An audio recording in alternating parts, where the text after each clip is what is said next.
oftentimes you'll find that the installer's actually inside the room to put one of these in.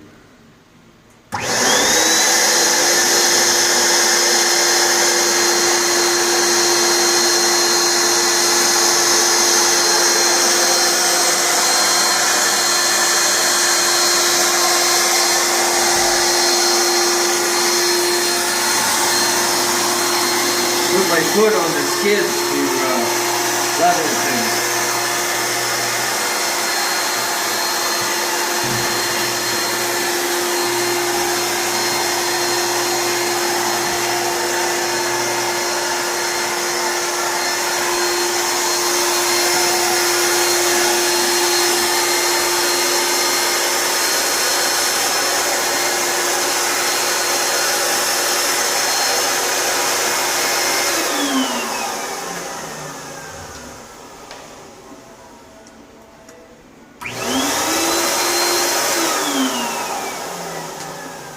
Voila, one nightmare for the service guy that comes to try to fix this thing.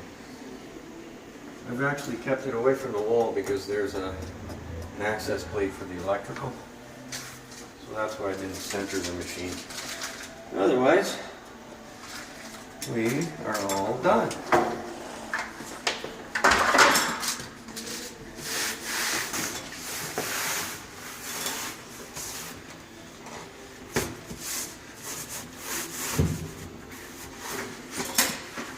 This particular select equipment rentals from St. Albert. I think they're in Athabasca and a couple other places. They're going to pay us for this advertising. Yeah, you big wish. Dreamer.